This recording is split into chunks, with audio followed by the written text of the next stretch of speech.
Hello, my name's Dustin Osborne, and this is my wife, Lisa. I'm a fourth-generation funeral director and embalmer, and also the general manager of Collins and McKeystone Funeral Homes. We consider it an honor to serve our families and our community. We are here to provide the comfort, guidance, and support that you and your family deserve during your time of need. Collins and McKeystone Funeral Homes have been serving our community since 1935. Friday night, Martinsville was playing Danville, George Washington in a basketball game.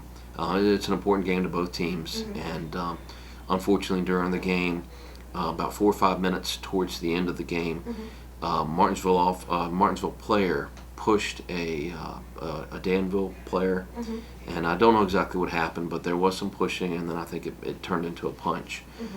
From that, a number of spectators came onto the court, and there were a number of different fights occurring. We know that we had 1,000 people at the spectators at the game. Okay. In fact, they cut off ticket sales at 1,000. Okay. And my guess is probably we had a couple dozen or less people engaged in any sort of fight or disorderly type conduct. Okay. A lot of people came out onto the court really just to leave. They saw what was going on and they just wanted to get out of there. So for the most part, I mean 99%, of the folks that were there weren't causing problems for us. They really were just trying to do the right thing and leave what they felt like was a bad situation. So but a little bit about it, we prior to the game, we did receive some information on social media that we might have some problems. Marcus Gravely, the school resource officer at the high school, had received some information, and so fortunately, prior to the game, we had some discussions. Excuse me. You're right.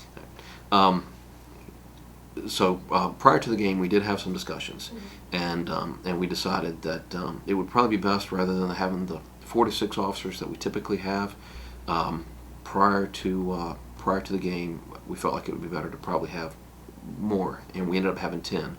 We had 9 Martinsville police officers, and we had 1 from the Sheriff's Department, Martinsville Sheriff's Department. So those 10 officers, not only were they there providing the typical security, but they were also there in an effort to scan using the metal detector. So everybody that came through was scanned to make sure they didn't have any weapons on them. So we're very fortunate now that we did that. I think it could have been a lot worse. Fortunately it wasn't. Fortunately, there was some fighting. After the fact, an individual was instructed to leave a couple of times, refused to leave, and we ended up arresting that person with obstruction of justice and trespassing. And then during that encounter, one of my lieutenants was struck in the face. Lieutenant Mark Gilbert was struck in the face by a female, and she was arrested for felony assault on police. And I think there was an additional charge for her for obstruction of justice as well. Right. So only 2 people were arrested? 2 people were arrested. Now we're spending this week and next week reviewing the video. We're trying to identify everybody that we can that was what we'll call a bad player in this thing. Anybody that was there that was doing the type of behavior that we don't want, we're planning on going back and charging them. Some of them are probably students. Some of them are probably, maybe they didn't quite rise to a criminal type charge. So we're asking the school, both Martinsville and Danville, to address those as they see fit. But I suspect, administratively, as far as the school, there are probably going to be some actions taken against a number of these guys and gals. Coming December the 7th to the Harvester Performance Center, Herman's Hermits, starring Peter Noon.